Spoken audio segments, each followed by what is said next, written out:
የኢትዮጵያ ዋንጫ ጨዋታዎችን አስቀድመን የምንመለከተው ክቡራትና ክቡራን ተመልካቾቻችን የኢትዮጵያ ዋንጫ እንግዲህ የዚህ ውድድር አሸናፊ የሆነው ክለብ በአፍሪካ ኮንፌዴሬሽን ዋንጫ ኢትዮጵያን በመወከል የሚሳተፍ ነው የሚሆነው። ለዛም ይረዳ ዘንድ እንግዲህ በኢትዮጵያ ዋንጫ ክለቦች እየተሳተፉ ይገኛሉ። ትላንት የሩብ ፍጻሜ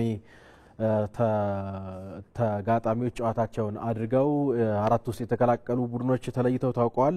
መቻልና ወላይታ ዲቻ ትላንት ግማሽ ፍጻሜውን የተቀላቀሉ ቡድኖች ናቸው። መቻል ከኢትዮጵያ መድን ትላንት ያደረጉት ጨዋታ ተጠባቂ መርሃ ግብር ነበረ። ኢትዮጵያ መድን የፕሪሚየር ሊጉ መሪ ነው። መቻል ደግሞ በፕሪሚየር ሊጉ አጀማመሩ ጥሩ ቢሆንም አሁን ላይ ጥሩ አይደለም በእርግጥ ውጤቱ። ነገር ግን ሁለቱ ክለቦች ያደረጉት ጨዋታ ተጠባቂ እንዲሆን አድርጎት ነበረ። 3-1 አሸንፎ መቻል ግማሽ ፍጻሜውን ተቀላቅሏል። ዮሴፍ ታረቀኝ፣ አብዱል ከሪም ወርቁና ዮዳሄ ዳዊት ናቸው ለመቻል ግቦችን ያስቆጠሩት። ያሬድ ካሳይ ደግሞ ለኢትዮጵያ መድን ለኢትዮጵያ ፕሪሚየር ሊጉ መሪ ብቸኛዋን ግብ ያስቆጠረ ተጫዋች ነው። ለማንኛውም መቻል ትላንት 3-1 አሸንፎ ግማሽ ፍጻሜውን የተቀላቀለበትን ውጤት አስመዝግቧል። ሌላኛው ጨዋታ ወላይታ ዲቻን ከሐዋሳ ከተማ ያገናኘ ጨዋታ ነበረ። የጦና ንቦቹ በመለያ ምት ሐዋሳ ከተማን አሸንፈው እንግዲህ ግማሽ ፍጻሜውን የተቀላቀሉበትን ውጤት አስመዝግበዋል። በመለያ ምት ማለት ነው። ካርሎስ ዳምጠው ለወላይታ ዲቻ፣ ታፈሰ ሰለሞን ደግሞ በፍጹም ቅጣት ምት ለሐዋሳ ከተማ ግቦችን አስቆጥረው ጨዋታው አንዳቻ በመጠናቀቁ በመለያ ምት ወላይታ ዲቻ 3-2 በማሸነፍ ግማሽ ፍጻሜውን የተቀላቀለበትን ውጤት ነው ማስመዝገብ የቻለው። በቀጣይ በግማሽ ፍጻሜው እንግዲህ ሚያዝያ 18 እና 19 የግማሽ ፍጻሜ ጨዋታዎች ይደረጋሉ ተብሏል። መቻል ከሲዳማ ቡና ይገናኛል። ወላይታ ዲቻ ደግሞ ከኢትዮጵያ ከፍተኛ ሊጉ ተፎካካሪ ክለብ ሸገር ከተማ ጋር በግማሽ ፍጻሜ የሚገናኝ ይሆናል። ሸገር ከተማ እንደምናስታውሰው ባህር ዳር ከተማን በመለያ ምት አሸንፎ ነው ወደዚህ ግማሽ ፍጻሜ ውጤት መድረስ የቻለው። በእርግጥ ወደ ኢትዮጵያ ፕሪሚየር ሊግ ማደጉን ቀድሞ ያረጋገጠ ቡድን ነው። ለማንኛውም ሚያዝያ 18 እና 19 የኢትዮጵያ ዋንጫ የግማሽ ፍጻሜ ጨዋታዎች ይደረጋሉ ተብሏል። የሚደረግበት ቦታና ሰዓቱን በቀጣይ የኢትዮጵያ እግር ኳስ ፌዴሬሽን የሚያሳውቅ ይሆናል። የኢትዮጵያ ሴቶች ፕሪሚየር ሊግ 18ኛ ሳምንቱ ላይ ደርሷል። ትላንት በ18ኛ ሳምንት መርሃ ግብሩ ሁለት የመጨረሻ ጨዋታዎች ተደርገው ነበረ። ሲዳማ ቡና ከኢትዮጵያ ንግድ ባንክ ያደረጉት የሳምንቱ ተጠባቂ መርሃ ግብር ነበረ። ኢትዮጵያ ንግድ ባንክ ሻምፒዮኑ መሪው ቡድን አንዳቻ ተለያይቷል ከሲዳማ ቡና። ሴናፉ አቁማ ለኢትዮጵያ ንግድ ባንክ ግብ ማስቆጠር ችላ ነበረ። ዳግማዊ ሰለሞን ለሲዳማ ቡና ግብ አስቆጥራ እንግዲህ ጨዋታው አንዳቻ ተጠናቋል። በ46 ነጥቦችን ሰብስቧል። ኢትዮጵያ ንግድ ባንክ እየመራ ነው የሚገኘው። ሐዋሳ 34 ነጥቦችን ሰብስቦ ሁለተኛ ደረጃ ላይ ተቀምጧል። ትላንት ኢትዮ ኤሌክትሪክ ከባህር ዳር ከተማም እንዲህ ጨዋታቸውን አድርገው ነበረ። ኢትዮ ኤሌክትሪክ ባለቀ ሰዓት ኢየሩስ ወንድሙ ባስቆጠረቻት ግብ ባህር ዳር ከተማን 1-0 አሸንፎ አሁንም በ31 ነጥቦች የተሻለ ደረጃ አራተኛ ደረጃ ላይ መቀመጥ ችሏል። የመሰረት ማኒ ቡድን ኢትዮ ኤሌክትሪክ፣ ባህር ዳር ከተማ ደግሞ 10ኛ ደረጃ ላይ ነው የተቀመጠው። ከኢትዮጵያ ሴቶች ፕሪሚየር ሊግ ወጣ ስንል የኢትዮጵያ ከፍተኛ ሊግ ጨዋታዎችን እንመለከታለን። የኢትዮጵያ ከፍተኛ ሊግ ጨዋታዎች ምድብ ለ አዲስ አበባ አበበ ቢቂላ ስታዲየም ላይ ነበረ ጨዋታቸውን እያደረጉ የሚገኙት። ምስሉ ላይ እንደምንመለከተው ትላንት ሊደረጉ የነበሩ ጨዋታዎች በአዲስ አበባ በጣለው ከፍተኛ ዝናብ ምክንያት ጨዋታው ወደ ነገ ተሸጋግሯል ማለት ነው። የካ ክፍለ ከተማ ከነጌሌ አርሲ፣ ሱሉልታ ክፍለ ከተማ ከንብ ነበረ ትላንት ጨዋታቸውን ሊያደርጉ የነበሩት። ነገ እንደሚደረጉ በዝናብ ምክንያት እንግዲህ ሜዳው ማጫወት ባለመቻሉ ተነግሯል። በነጌሌ አርሲና ሀላባ ከተማ ይህን ምድብ እኩል 36 ነጥቦችን ይዘው እየመሩት ነው የሚገኘው። ደሴ ከተማ ደግሞ በ35 ነጥቦች በአንድ ነጥብ ዝቅ ብሎ ይከተላል። ነጌሌ አርሲ ነገ የካ ክፍለ ከተማ ማሸነፍ የሚችል ከሆነ ግን የነጥብ ልዩነቱን ወደ 3 ከፍ ማድረግ ይችላል። ወደ ውጭ መረጃዎቻችን እንለፍና የእንግሊዝ ኤፍ ኤ ዋንጫ ጨዋታዎችን እንመለከታለን። ማንቸስተር ሲቲና አስቶን ቪላ ግማሽ ፍጻሜውን የተቀላቀሉበትን ውጤት አስመዝግበዋል። ማንቸስተር ሲቲ ትላንት በርንማውዝን 2-1 በማሸነፍ ነው ከሜዳ ውጭ ግማሽ ፍጻሜውን መቀላቀል የቻለው። ኢቫን ኒልሰን ግብ አስቆጥሮ በርንማውዝ ጨዋታውን 1-0 መምራት ችሎ ነበረ። ነገር ግን ከኋላ ተነስቶ ማንቸስተር ሲቲ አርሊንግ ብራውት ሆላንድ እና አርሊንግ ሆላንድን ቀይሮ የገባው ግብጻዊ ኮከብ ኦማር ማርሙሽ ባስቆጠሯቸው ግቦች ማንቸስተር ሲቲ 2-1 በማሸነፍ ግማሽ ፍጻሜውን መቀላቀል ችሏል። አርሊንግ ብራውት ሆላንድ ትላንት የፍጹም ቅጣት ምት አምክኗል። የአለፉት 11 የፍጹም ቅጣት ምቶችን አንዱንም ሳይስት ማስቆጠር ችሎ ነበረ ረጅሙ አጥቂ። ሰሞኑን ግን ካገኛቸው 6 የፍጹም ቅጣት ምቶች 3ቱን ስቷልና ትላንትም እንዲሁ ማንቸስተር ሲቲ ከዚህ በላይ ግቦችን አስቆጥሮ ማሸነፍ የሚችልበትን እድል እንዳይጠቀም አድርጎታል። እንደምናስታውሰው በርንማውዝ ህዳር ወር ላይ 2-1 ማንቸስተር ሲቲን በፕሪሚየር ሊጉ የመጀመሪያ ሽንፈቱን ማንቸስተር ሲቲ ሲሸነፍ በበርማውዝ ነበር የተሸነፈው። ትላንት ግን በኤፍኤ ካፕ ወይም በኤፍኤ ዋንጫው ተበቅሎታል። ለሰባተኛ ጊዜ በተከታታይ ለግማሽ ፍጻሜው በቅቷል ማንቸስተር ሲቲ። ለ20ኛ ጊዜ ደግሞ በአጠቃላይ ግማሽ ፍጻሜውን የተቀላቀለበትን ውጤት ማስመዝገብ የቻለው ከ20 ግማሽ ፍጻሜ ውጤቶች ደግሞ 8ቱን በአሰልጣኝ ፔፕ ጓርዲዮላ ነው ማንቸስተር ሲቲ መቀላቀል የቻለው። ለማንኛውም አሰልጣኝ ፔፕ ጓርዲዮላ ብቸኛ የዋንጫ አማራጫቸው ዘንድሮ ይህ ዋንጫ እንደመሆኑ መጠን ግማሽ ፍጻሜውን የተቀላቀሉበትን ውጤት አስመዝግበዋል። አስቶን ቪላ ከብሬስተን ኖርዝ ኤንድ ትላንት ጨዋታውን አድርጎ ነበረ። 3-0 በቀላሉ አሸንፎ ግማሽ ፍጻሜውን ተቀላቅሏል። ማርከስ ራሽፎርድ ከማንቸስተር ዩናይትድ በውሰት ለቪላ እየተጫወተ የሚገኘው እንግሊዛዊ አጥቂ ትላንት በፍጹም ቅጣት ምትና በጨዋታ 2 ግቦችን ማስቆጠር ችሏል። ጃኮብ ራምሴይ ሌላኛዋን ግብ ለኡናይ ኤምሪው ቡድን ያስቆጠረ ተጫዋች ነው። ከ1957 በኋላ ነው እንግዲህ ይህንን ዋንጫ ለማንሳት እየተጫወተ የሚገኘው አስቶን ቪላ 1957 ላይ ነው ዋንጫ ማንሳት የቻለው የኤፍኤ ካፑን። በቻምፒየንስ ሊጉም የኡናይ ኤምሪ ስብስብ አስቶን ቪላ በቀጣይ ከፓሪስ ሰን ጀርመን ጋር በሩብ ፍጻሜው የሚገናኝ ነው የሚሆነው። የግማሽ ፍጻሜ ድልድልም ይፋ ተደርጓል። ትላንት አስቶን ቪላ ከክሪስታል ፓላስ ጋር ተገናኝቷል። ማንቸስተር ሲቲ ደግሞ ከኖቲንጋም ፎረስት ጋር በቀጣይ በግማሽ ፍጻሜው የሚገናኙ ነው የሚሆነው። የስፔን ላሊጋ የጨዋታ ውጤቶችን እንመልከት። ባርሴሎና አሁንም በመሪነቱ ቀጥሏል። ትላንት በካታሎን ደርቢ ከጂሮና ጋር ጨዋታውን አድርጎ ነበረ። ባርሴሎና 4-1 ማሸነፍ ችሏል። አንጋፋው አጥቂ ሮበርት ሌቫንዶቭስኪ ትላንት ለካታሎኑ ቡድን ባርሴሎና 2 ግቦችን ማስቆጠር ችሏል። ትላንት 2 ግብ ማስቆጠሩን ተከትሎም በአጠቃላይ በላሊጋው ያስቆጠራቸውን በውድድር ዓመቱ ማለት ነው 25 አድርሷል። ኪሊያን ምባፔ በ3 ግቦች ከፍ ብሎ ከፍተኛ ግብ አስቆጣሪነቱን እየመራ ይገኛል።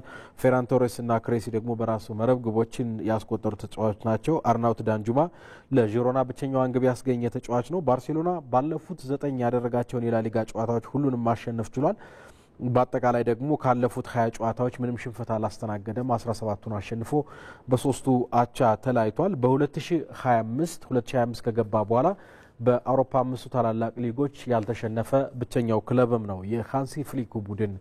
ባርሴሎና ጥሩ ግስጋሴ ላይ ነው የሚገኘው። በአውሮፓ ቻምፒየንስ ሊግም በቀጣይ በሩብ ፍጻሜው ከቦሩሲያ ዶርትሙንድ ጋር ጨዋታውን የሚያደርግ ነው የሚሆነው። ትላንት ማሸነፉን ተከትሎም እንግዲህ በ3 ነጥብ ከፍ ብሎ ከሪያል ማድሪድ ላሊጋውን መምራቱን ቀጥሏል ማለት ነው። የፊታችን ረቡዕ ከነገ በስቲያ ደግሞ በኮፓ ዴል ሬይ የግማሽ ፍጻሜ የመልስ ጨዋታ የሚገናኙ ነው የሚሆነው። በኮፓ ዴል ሬይ ከአትሌቲኮ ማድሪድ ጋር ያደረገውን ጨዋታ 4-አቻ መለያየቱ የሚታወስ ነው። ሪያል ቤቲስ ከሴቪያ ትላንት የተደረገው የሴቪያ ደርቢ በሪያል ቤቲስ 2-1 አሸናፊነት ተጠናቋል።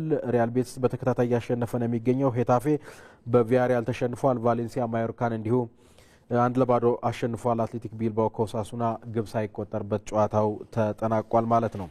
የጣሊያን ሴሪያ ጨዋታ ውጤቶችን እንመልከት። ቀጥለን ደግሞ ኢንተር ሚላን መሪነቱን ትላንት ያጠናከረበትን ውጤት ማስመዝገብ ችሏል። ኢንተር ሚላን በኡዲኒዜ ትላንት ቢፈተንም 2-1 አሸንፎ መሪነቱን አስቀጥሏል። ማርኮ አርናቶቪችና ዴቪድ ፍራቴሲ ለኢንተር ሚላን ግቦችን አስቆጥረው ኢንተር 2-1 አሸንፎ ይህንን ጨዋታ መሪነቱን ያጠናከረበትን ውጤት ነው ማስመዝገብ የቻለው። ኦማር ሶሌት ለኡዲኒዜ ብቸኛዋን ግብ አስቆጥሯል። ከ30 የጣሊያን ሴሪያ ጨዋታዎች 20ኛ ድሉን ነው ኢንተር ሚላን ትላንት ማስመዝገብ የቻለው። በ67 ነጥቦች እንግዲህ እየመራ ነው የሚገኘው በ3 ነጥብ ከፍ ብሎ የጣሊያን ሴሪያን። ናፖሊ ከኤሲ ሚላን ትላንት ያደረጉት ጨዋታ ተጠባቂ መርሃ ግብር ነበረ። በሴሪያው ናፖሊ ይህንን ጨዋታ 2-1 ማሸነፍ ችሏል። ማቴዮ ፖሊታኖ እና ሮሜሉ ሉካኩ ለኔፕልሱ ክለብ ግቦችን አስቆጥረዋል። ሉካዮቪች ደግሞ ለሚላን ብቸኛዋን ግብ ያስቆጠረ ተጫዋች ነው። በ3 ነጥቦች ዝቅ ብሎ ናፖሊ ትላንት ማሸነፉን ተከትሎ አሁንም በዋንጫ ፉክክሩ ቀጥሏል። በቀጣይ እንግዲህ የጣሊያን ሴሪያ ሊጠናቀቅ 8 ሳምንታት ናቸው የሚቀሩት። በ8 ሳምንታት እንግዲህ ምናልባት የኢንተር ሚላን ነጥብ የሚጥል ከሆነ የዋንጫ ፉክክሩ የበለጠ አጓጊ እየሆነ የሚቀጥል ነው የሚሆነው። ፊዮሬንቲና ከአታላንታ እንዲሁ ትላንት ያደረጉት ጨዋታ የፍሎረንሱ ቡድን በሜዳው አታላንታን ገጥሞ 1-0 አሸንፏል። ሞይስኪን ለፊዮሬንቲና ብቸኛዋን የማሸነፊያ ግብ ያስቆጠረ ተጫዋች ነው። አታላንታ 3ኛ ደረጃ ላይ ነው የተቀመጠው። ትላንት መሸነፉን ተከትሎ ከዋንጫ ፉክክሩ እየራቀ ነው የሚገኘው። ካሊያሪ ሞንዛን 3-2 አሸንፏል። ዛሬ ላትሲዮ ከቶሪኖ የሚያደርጉት መርሃ ግብር ይጠበቃል። ሄላስ ቬሮና ከፓርማም ዛሬ በጣሊያን ሴራ የሚደረግ ሌላኛው ጨዋታ ነው። የጀርመን ቡንደስሊጋ የጨዋታ ውጤቶችን ስንመለከት 27ኛ ሳምንቱ ላይ ደርሷል። ቦሩሲያ ዶርትሙንድ ሜንዝን 3-1 በማሸነፍ የኒኮ ኮቫቺች ቡድን ወደ አሸናፊነቱ ተመልሷል። ማክሲሚላን ቤር 2 ግቦችን አስቆጥሯል ለቦሩሲያ ዶርትሙንድ። ኤምሪ ቻን ደግሞ ሌላኛዋን ግብ ያስቆጠረ ተጫዋች ነው። ፖል ኔብል ለሜንዝ ብቸኛዋን ግብ አስቆጥሯል። ከሁለት ተከታታይ ሽንፈት በኋላ ነው በቡንደስሊጋው እየተቸገረ የሚገኘው ቡድን ቦሩሲያ ዶርትሙንድ ትላንት ማሸነፍ የቻለው 10ኛ ደረጃ ላይ ነው የተቀመጠው። በጀርመን ቡንደስሊጋ 27 ነጥብ ልዩነት አለ ከመሪው ባየር ሙኒክ ጋር። በጣም ከዋንጫው በርግጥ ከዋንጫ ብቻም ሳይሆን በአውሮፓ መድረክም ለመሳተፍ በጣም እየተቸገረ የሚገኝ ቡድን ነው። በአውሮፓ ቻምፒየንስ ሊግ ግን እስከ ሩብ ፍጻሜው ተጉዞ በቀጣይ ከባርሴሎና ጨዋታውን የሚያደርግ ነው የሚሆነው። ቦሩሲያ ዶርትሙንድ ኡኒየን በርሊን ፍሬበርግን 2-1 አሸንፏል። የጀርመን ቡንደስሊጋ ውጤቶችን ይመስላሉ። የሀገር ውስጥ ጉዳያችን እንመለከታለን። በእግር ኳሱ የኢትዮጵያ ብሔራዊ ቡድን ነው የምንመለከተው። የኢትዮጵያ ብሔራዊ ቡድን እንግዲህ ውጤታማ ለመሆን ነባራዊ ሁኔታውን ያገናዘበ የኢትዮጵያዊ የሆነ የስልጠና ካሪኩለም ማዘጋጀት እንደሚያስፈልግ የእግር ኳስ ባለሙያዎች ይናገራሉ። አሸናፊ ብሔራዊ ቡድን ለመገንባት የታዳጊዎች አሰልጣኞችን ብቁ ማድረግ ያስፈልጋል። የክለቦችን መዋቅር ማሻሻልና ቴክኖሎጂን በሚገባ መጠቀም የግድ እንደሚያስፈልግ ነው የተነገረው። ዮሴፍ ሹምዬ በዚህ ጉዳይ ላይ ዝርዝር አዘጋጅቷል። እሱን እንከታተላለን። የኢትዮጵያ እግር ኳስ ከእድሜው በተቃራኒ ለመጓዙ አንደኛው አበይት ምክንያት የስልጠናው መንገድ እንደሆነ ይነሳል። ኢትዮጵያና እግር ኳስ ከተዋወቁ አያሌ ዓመታት ቢቆጠሩም በዚህ ልክ ስልጠናው እየዘመነ አልሄደም። በጉዳዩ ላይ ኢቢሲ ባዘጋጀው የውይይት መድረክም አንኳር ችግሮችን ለይቶ ኢትዮጵያዊ ካሪኩለም መቅረጽ እንደሚገባ ባለሙያዎች አመላክተዋል። ጅቡቲን እንደገና ደግመን ገጥመን እንደምናሸንፍ ዋስትና የለን። ስለዚህ ወደ ኋላ ነው እየሄድን ያለ ነው ማለት እና ወደ ኋላ የምንሄድበትን ችግር እንጻፈው። ችግሩን ከጻፍነው በኋላ መፍትሄው ጋር እንደርሳለን። የማሰልጠኛ ካሪኩለምና ማኑዋል ያስፈልገናል ብዬ አምናለሁ። መግባባት የተደረሰበት በትክክል ከሀገራችን ነባራዊ ሁኔታ ጋራ ካለን አቅም ጋራ ካለን ከታለንት ከልጆቻችን ታለንት ጋራ ኦቨርኦል ብዙ ነገሮችን ባካተተ መልኩ ካሪኩለም ያስፈልጋል። ክሊር የሆነ ቪዥን ያስፈልገናል። የአመራር ቪዥን ያስፈልገናል። ፕሬዚዳንትም ይሁን ቴክኒካል ዳይሬክተር ይሁን ኤቭሪባዲ እዛ ስልጣን ያለ ሰው አመራር ላይ ያለ ሰው የክለብ ፕሬዚዳንቶች ይሁን የክለብ አሰልጣኞች እንደ አመራር ክሊር የሆነ ቪዥን ሊኖራቸው ይገባል። የት ነው መሄድ የምንፈልገው? በሌላ በኩል ተጫዋቾች መሰረታዊ ነገሮችን የሚጨብጡት በታዳጊዎች ስልጠና ላይ እንደሆነ ነው። ስለዚህም ለክለቦችና ብሔራዊ ቡድን የተሻሉ ተጫዋቾችን ለማውጣት ተዘንግቶ የቆየው የፕሮጀክት አሰልጣኞችን ማብቃት ላይ ሊሰራ ይገባዋልም ተብሏል። እንደውም በደንብ ትኩረት ተሰጥቶት በደንብ በጀት ተመድቦለት የማብቃት እንደገና ደግሞ ክፍያውንም ጥሩ በማድረግ ስራውንም ወደውት እንዲሰሩት የማድረግ አቅም ያላቸውንም ሰዎች እዛ ላይ የመመደብ ነገሩ በደንብ ትኩረት ቢሰጠው መሰረታዊ የሆኑ ነገሩን ከልጅነት ጀምሮ ማያስ ስለሚቻል ማለት ነው። አሁን ከቴክኒኩ ባሻገር መሰረታዊ ታክቲኮች የስነ ልቦናው እንደገና ደግሞ የአካል ብቃቱ ደረጃውን እየጠበቀ ማግኘት ያለባቸውን መሰረታዊ ነገር መሰረቱ ላይ ማግኘታቸው ለወደፊቱ ጠቀሜታ ስለሚኖረው ማለት ነው። ከስልጠናው እስከሚመዘገቡ የሜዳ ላይ ውጤቶች የአመራሮች ጣልቃ ገብነት ከፍተኛ ነው። ይህም ሊቀረፍ የሚገባው ችግር ነውም ተብሏል። ያሰልጣኞቹ ከድክመትም ከጥንካሬም ጀርባ እንዲወርዱም እንዲወጡም የሚያረጋቸው የአመራሩ እጅ ነው። አመራሩ በጣም ከደገፈ ለሻምፒዮንነት ትመጣለህ። አመራሩ ከነፈገ ደግሞ ነገሮችን ካበላሸብህ እንደ ነገሩ ነውና ቲም እየፈረሰ እየተገነባ ያለው ከጓዳ ውስጥ መሆኑ መሰመር መቻል አለበት። ምህዳሩን እያስተካከሉ ምህዳሩን እየሰጡ እየነፈጉ ውጤታችንን በአጠቃላይ እግር ኳሱንም ከፍ ዝቅ እያደረጉት ነው። መረጃዎችም ማስረጃዎችም ዶቶችንም ስታገናኝ ዛጋ ነገር የምትደርሰው ስልጠናውን አዘምኖ ወደ ውጤታማነት ለመሄድ የክለቦችን አጠቃላይ መዋቅር ማሻሻል ሌላኛው ትኩረት የሚያሻው ጉዳይም ነው። ክለቦች ለዘመናዊ እግር ኳስ የሚያስፈልጉ ግብአቶች እንዲሟሉላቸው በበጀትም ራሳቸውን እንዲችሉ ማድረግ እንደሚገባም የውይይቱ ተሳታፊ ምሁራን ጠቁመዋል። ከታች እስከ ላይ ድረስ በተዋረድ አንዱ ለአንዱ መጋቢ የሚሆንበት የሚገመገብ የሚያድግ እንደገና ደግሞ ሳይንሳዊ በሆነ መልኩ የኮቺንግ ስታፉ ሊሆን ይችላል አጠቃላይ እግር ኳስን የሚደግፍን ነገር ምቹ በሆነ ሁኔታ ያንን ክለቦች ላይ እንዲኖር የማድረግ ነገር የክለቦችም ኃላፊነት ነው ብዬ አስባለሁ። ወደ ንግድ ውስጥ እንዲገቡ ወደ ባለሀብት እንዲገቡ ወደ ቢዝነስ ውስጥ እንዲገቡም አልተፈቀደላቸውም። ስለዚህ እግር ኳሳችንን የሚዘውረው አንቆ ያዘው አመራሩ ነውና ዛጋ ያለውን ነገር ተረባርበን መስመር እንዲይዝ ማድረግ መቻል አለብን። ከባርነት ነፃ እንዲወጣ መተባበር መቻል አለብን። ለሀገር ለህዝብ ስንል ክለቦችን በሁለት እግራቸው እኮ የማቀም ጉዳይ ነው። ክለቦች በሁለት እግራቸው ሳይቆሙ አየር ላይ ያሉ ብሔራዊ ቡድን ልትገነባ አትችልም። ብሔራዊ ቡድንን ወደፊት ማስኬድ አትችልም። እነዚህ ሁሉ ከተሟሉ በኋላ ደግሞ ራስን በየጊዜው ማሻሻል ከአሰልጣኞች ይጠበቃል። ለቴክኖሎጂ የሚገባውን ቦታ መስጠትም ሌላኛው የተዘነጋ ጉዳይ ነው። የግብፅን ጨዋታ እንደ እንትን ብንወስደው የዳታ አናሊስት ቢኖረን ኖሮ ጨዋታ ማሸነፍ እንችል ነበር፣ ወይም ደግሞ አቻ ማለት እንጂ ቢያንስ ጎል አይገባብንም ነበር። ቴክኖሎጂ በጣም ሂዷል። ላይቭ ነው። አሁን ሪያል ማድሪድ ሲጫወት እንትን በኤርፒስ ከላይ እንትን አላቸው፣ ላይቭ አናላይዝ ይሰራል።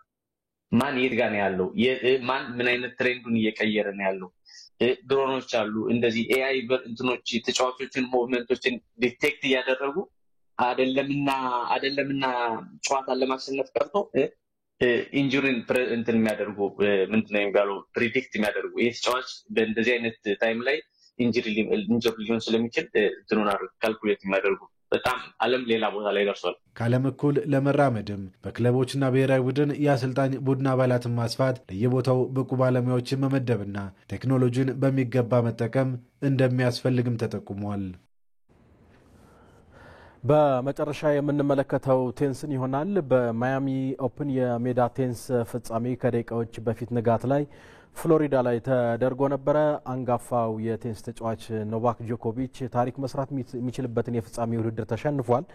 በ19 ዓመቱ ቼክ ሪፐብሊካዊ በጃኩብ ሜንሲክ 7-6 7-6 በድምሩ 2-0 ተሸንፎ እንግዲህ በቴንሱ ዓለም 100ኛ ዋንጫውን ማሳካት የሚችልበትን እድል ነው ሳይጠቀምበት የቀረው ሰርቢያዊው የዓለም ቁጥር 2 ኖቫክ ጆኮቪች የተሸነፈው። ግማሽ የእድሜ ልዩነት አላቸው ሁለቱ የፍጻሜ ተፋላሚዎች። 19 ዓመቱ ላይ ነው የሚገኘው ጃኩብ ሜንሲክ። በቴንሱ ዓለም ወደ ቴንሱ ዓለም እንዲገባ ደግሞ ጃኩብ ሜንሲክ ኖቫክ ጆኮቪች ትልቅ አስተዋጽኦ እንዳደረገለትና ሮል ሞዴሉም እንደሆነ ተናግሮ ነበረ።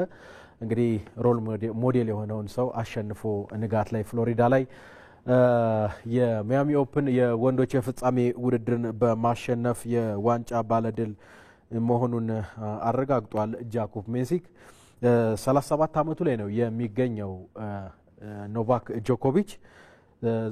የዛሬ ፍጻሜ ውድድር ማሸነፍ ቢችል ኑሮ 100ኛ በቴንሱ ዓለም ዋንጫውን ማሳካት ይችል ነበር። ያንን ሳሳካ ቀርቷል። 100ና ከዛ በላይ ዋንጫዎችን ማሳካት የቻሉት በቴንሱ ዓለም በወንዶች 2 ኮከቦች ብቻ ናቸው። ጂሚ ኮነርስ 109 ዋንጫዎች አሉት። አንጋፋው ሮጀር ፌዴረር ደግሞ በ6 ዋንጫዎች ዝቅ ብሎ 103 ጊዜ ዋንጫዎችን ከፍ አድርጎ ያነሳ የቴንሱ ንጉስ ነው ሮጀር ፌዴረር።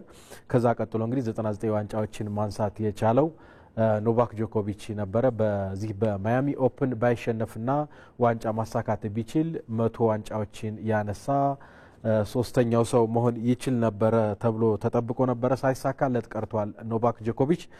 ከዛ ውጪ በሴቶች ባሳለፍነው ቅዳሜ በዚህ በማያሚ ኦፕን የፍጻሜ ውድድር የዓለም ቁጥር አንዷ አሪና ሳባሌንካ አሜሪካዊቷን ጄሲካ ፔጉላን እንዲሁ 2-0 አሸንፋ በሴቶች ሻምፒዮን መሆኗ የሚታወስ ነው። ክቡራትና ክቡራን ተመልካቾቻችን ዕለተ ሰኞ አዲስ ቀን የስፖርት መረጃዎቻችንን በዚህ ይጠናቀቃሉ።